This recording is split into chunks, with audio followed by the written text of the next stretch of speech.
Brian Seth Hurst, and I am the CEO of the Opportunity Management Company, as well as managing partner for Storytech.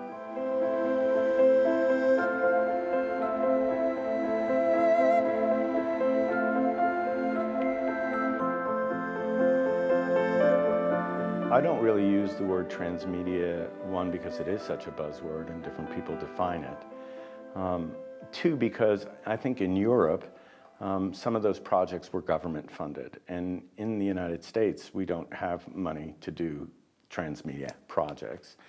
The other thing is, from a natural extension in commercial world, if you're doing a television program, you are not going to spend all that money to be across multiple platforms in your first season.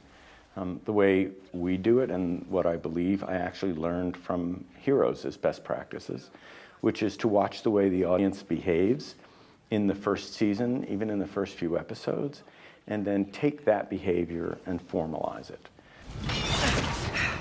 Peter, you of all people should know they have to fear us! So it's not unlike what Apple did with illegal downloading.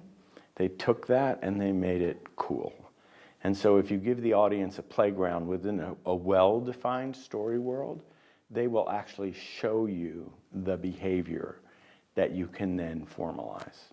So where someone might come with the idea of a transmedia project and ask for a ton of money, and we'll be here, and we'll be here, and we'll be here, and we'll be here, and we'll be here. Well, I don't know if that's appropriate for the demographic or the technographic of the audience. I don't know how they might behave with this particular content. So I might look to a similar genre, like if it's science fiction, to see how science fiction fans have behaved before.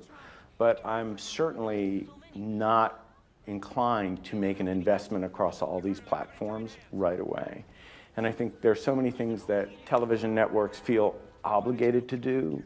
Everybody's jumping on social media, everybody's doing this, everybody's doing that. And I think a lot of times there is, yes, you have to be agile, but I think that there is a thought practice that is more social science and maybe a little bit of anthropology thrown in terms of the psychology of the audience, rather than pushing. And the interesting thing about broadcast television and even film is, even in social media, they're still pushing, they're still broadcasting. So this idea of exchange and give and take and giving the audience more credit and letting them participate in the story world in a way that gives them something at stake and some sense of ownership.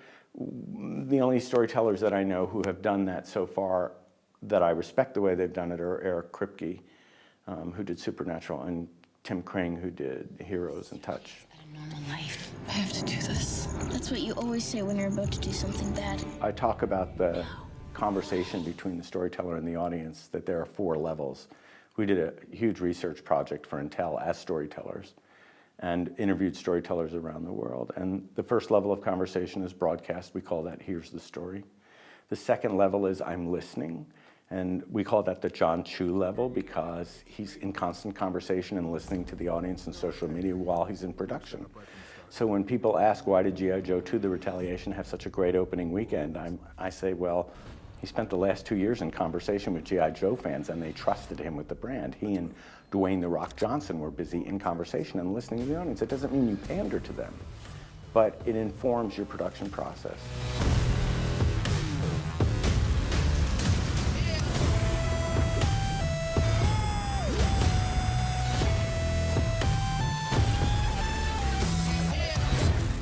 The third level down I call My World and Welcome to It. That's the Tim Kring model, which was Heroes, which was opening what we call a participation gateway. One place, one platform for the audience to come in, and then watching the way they participate. In the first season of Heroes, user-generated content versus official content was 3-to-1. At the end of the series, it was completely the other way around, because all the audience had come under the domain. And the last level is Take It, It's Yours, or We'll Steal It. And we call that the Eric Kripke model. And that's when fan fiction happens and alternate universes are created, and these are super fans. And in that level, there's something else that's bubbling up, and Deviantart is probably the best example of it. And I say to people, everybody should go and become a member of Deviantart and dig in, This is not user-generated content, it's artist-generated content, and it's kind of a collective collaboration. So Clive Barker became a member of the community, and he collaborates in storytelling with these artists that actually bring his stories to life in art, and Neil Gaiman is doing the same, and soon Tim Kring will do the same. So there's this generation, or this kind of, we're all storytellers in this together, that's happening. And I don't think that it knocks out any of those other levels of conversation. We're in a golden age of television again. So I think that linear broadcast and linear consumption is still really valuable. But there will, if you tell a good story and create a good story world, there will be an enormous fan community that gathers around that. And if they're over here doing what they want to do, and you could have them over here and actually earn some money from them, you know, be able to monetize that from advertising or even revenue sharing, I think one day, because Deviantart is going in this direction, fan fiction will be sanctioned, and those fans who write that great fiction will be paid for their work by the storyteller or the producing organization. So I think that the future of storytelling has a lot of dynamic change that is going on. It's actually reflecting, at least in the United States and the UK, what I call millennial sensibilities, the way that generation reacts to content, story, and each other. You have an inflated sense of your importance. To a thing like me, a thing like you, well, think how you'd feel if a bacterium sat at your table and started to get snarky. It's one thing to create a story world and to begin to tell the story. It's another thing to ignore the audience and try and manipulate the way they will play in the story world. So you have to be sensitive to the audience. And again, I'm not talking about pandering, I'm talking about an awareness. And I think mistakes are made when you try to do too much too soon, or you try and modify audience and consumer behavior and try and get them to behave. The audience today can feel when they're being manipulated, and that's a bad thing. So I, without citing specific examples, because I would like to keep working in Hollywood, there are examples where you've tried to impose a storyline, or you've used social media, or you've shut down social media. Everyone talks about the Mad Men example where the audience began to tweet as the characters and they shut them down. It was a public relations nightmare. So people, and then they let them do it the next day because they realized they made a mistake. So I think there's a requirement of sensitivity, and if you're not, then it's bad. And also, you don't need to spend a lot of money or huge budgets on multi-platform interactivity. You can watch in the beginning and then prioritize and be more efficient.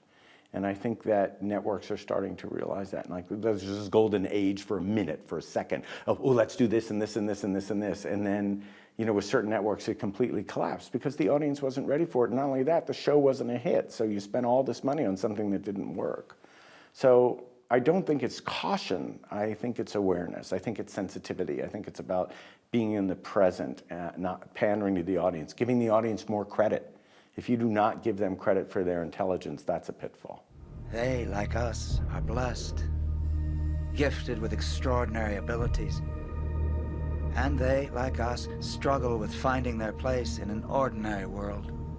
I think when you look at multi-platform interactive or just interaction with the audience, I think that there are some traditional storytellers who, and again, it might be generational, who do want to maintain control and do want to follow the broadcast model. But increasingly, I'm seeing them wanting to learn. There are a few pioneers that have stepped out, Damon Lindelof, J.J. Abrams and Carlton Cuse, Tim Kring, Jesse Alexander when he was working for Heroes, John Chu, Anthony Zeiker. These are showrunners and filmmakers in the United States that are embracing this and are genuinely excited about it. John Chu will tell you, I still want to be the one, I'm fine with them walking down the hall on their own. I still want to be the one to open the door before they go into the room. Whereas Kring will tell you, if they open the door, and then because it demands so much content to be created, if you define the story world well and you can shift the content onto the users to sustain the story, then why shouldn't you? Because as a single storyteller, you're not able to continue to create because you can't feed the beast. So I think there's becoming more and more understanding. I watch Under the Dome, which just came up on CBS, which is Stephen King, and I have not dug into the multi-platform or the interactivity or the social about that, but I know it must be going on, and if I was on that show, I would be completely watching the audience right now while they were watching the show just to see what would happen, and then I would make those decisions. So I think the reluctance is the investment, because these are not included in show budgets traditionally, they're included in marketing budgets. So I think that that will change a little bit. I think that there will be a percentage of budgets that will be kind of dedicated to maintaining, I guess they'll look at it as maintaining social first, you know, so that you get a community manager. Because you can keep the audience going while the show is not on the air. You can give them more options. You can create novels, graphic novels, and comic books or web series. You can even have the audience create elements of the story. And I think there was a lot of resistance. But even being at this conference a year later, the whole world has changed in the last year relative to the audience and the relationship with the audience. So I can feel the change. I feel like I was spitting in the wind 3 or 4 years ago because I've been doing multi-platform a long time. I mean, I worked on TV Guide as the first cross-platform brand in 1998. And only now do I feel like there's something that's starting to bubble up. Plus new storytellers, these storytellers like Anthony and Ian of Smosh, which is like a huge YouTube channel, they're in relationship with their audience. Many storytellers are now building their relationship with the audience and then going to the network. So they've got millions of followers and a great story, and they build it on their own, and they know more about social media marketing and cross promotion, and there's the YouTube Creators Playbook is brilliant. Anyone should read that. Any content creator should read that because it's basic learnings for this new age of content. As you can see, the douchebag male's only escape from the Tokalotomus is through ritual suicide. Hey, what the f***?